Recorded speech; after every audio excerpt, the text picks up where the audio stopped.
Hello and welcome back to another video. Welcome back to another match reaction. I'm sorry this is late at night, but I've been out all day. This is your West Ham United Tottenham match preview.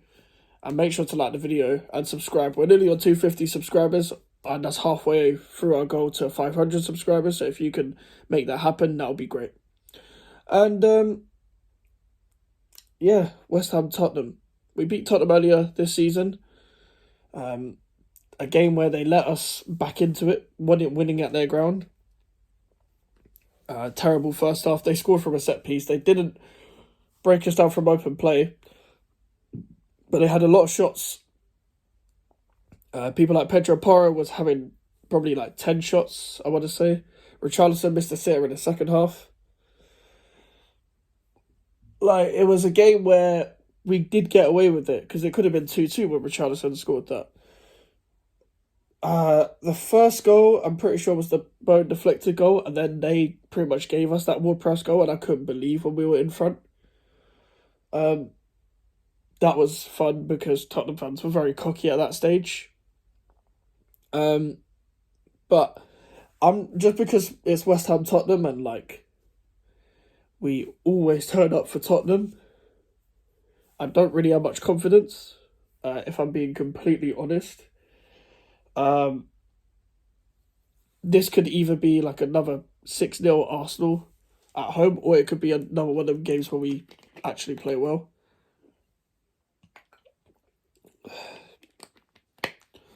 Again, no Edson Alvarez. We saw what happened on Saturday as well.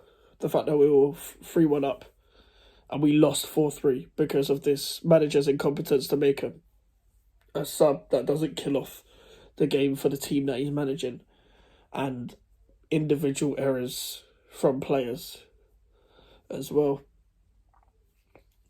And after the whole Calvin Phillips middle finger situation, I don't imagine he'll play this game. So it'll be another game of the unbalanced midfield of Thomas Souček and James Ward-Prowse. And that midfield can get run through from Tottenham's midfield that have Bissouma, Maddison, and it could even be a Sarr or Bentancur. Now, Bissouma hasn't been on form really as of this season. He hasn't been his best. But if there's any game to get back into form, it's to play against West Ham. Now, we could easily become a different team and turn up and beat Tottenham like West Ham used to do, where we beat terrible and we only turn up for the Chelseas and the Tottenhams. But this time, I just don't see that happening. I know if form goes out the window, but I don't know. What is there to be positive in terms of like, oh yeah, we're definitely going to win. We're definitely going to put them to bed. I'm not sure of their injury situation. I think Van der Ven will be back. He didn't play, Postecoglou didn't play Van der Ven against Luton. Tottenham haven't a trend this season of finding last-minute winners. We have a trend of conceding late and also scoring late this season.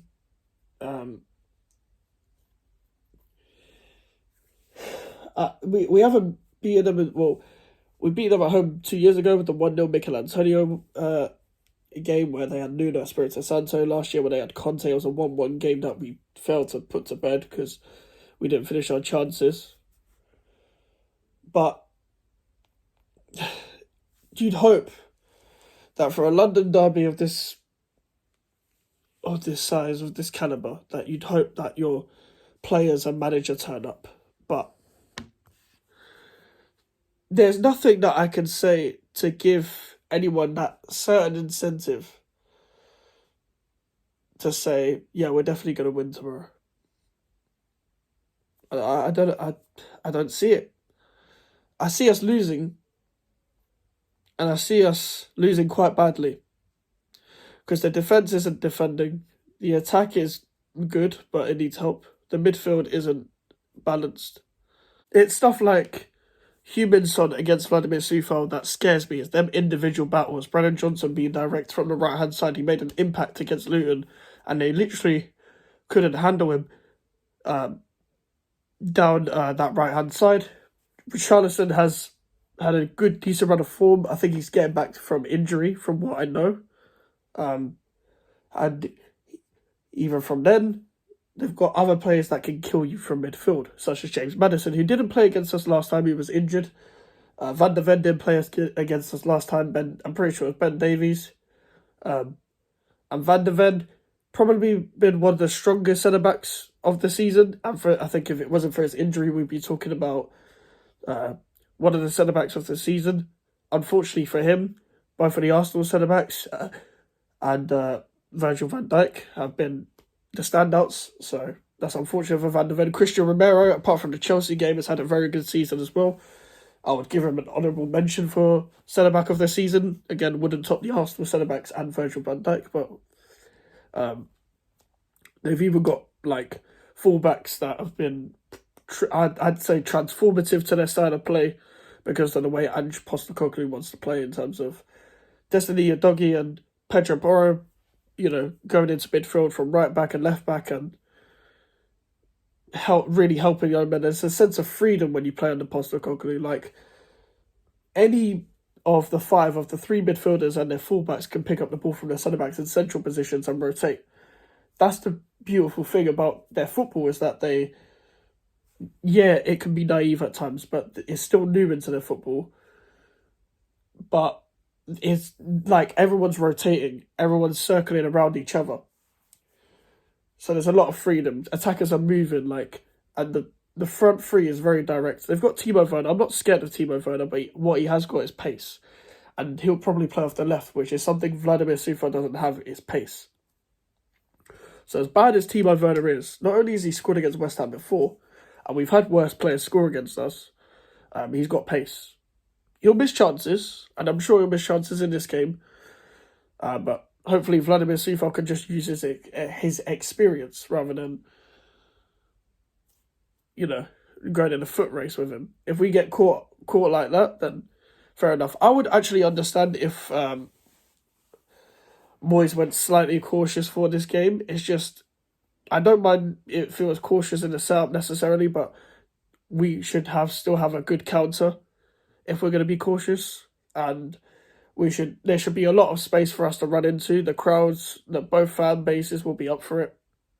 The Tottenham away fans and the West Ham home fans.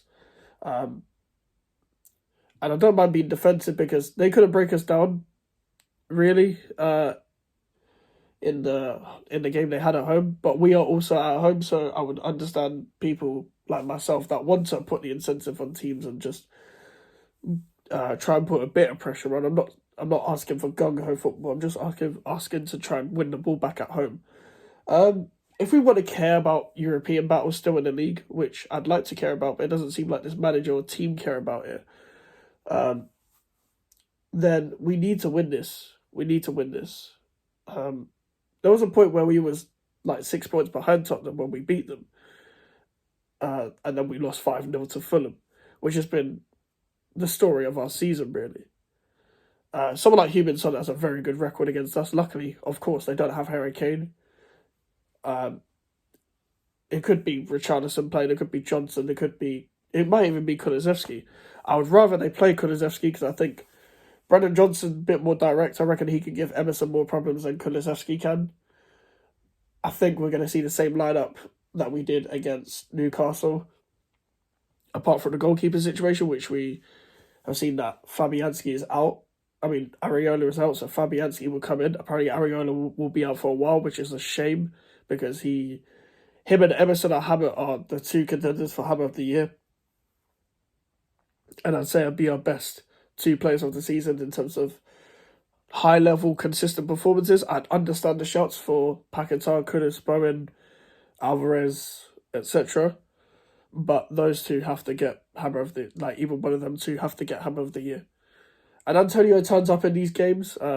Turns up against Tottenham. It's been a while since he scored against Tottenham, to be fair.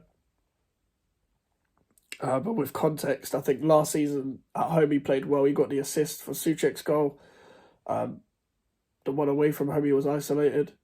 He didn't play in the away game this season. A couple years ago when we played away, it was the Tottenham game after Sevilla. So there is context for Mikeytimmo not scoring against Tottenham for a while, but he has a good record against Tottenham still. He likes to score against Tottenham and Liverpool. I'm pretty sure those are his most scored against opponents for West Ham. So listen, I'm gonna go with a probably a 2-0 for Tottenham. I'd say 2-0.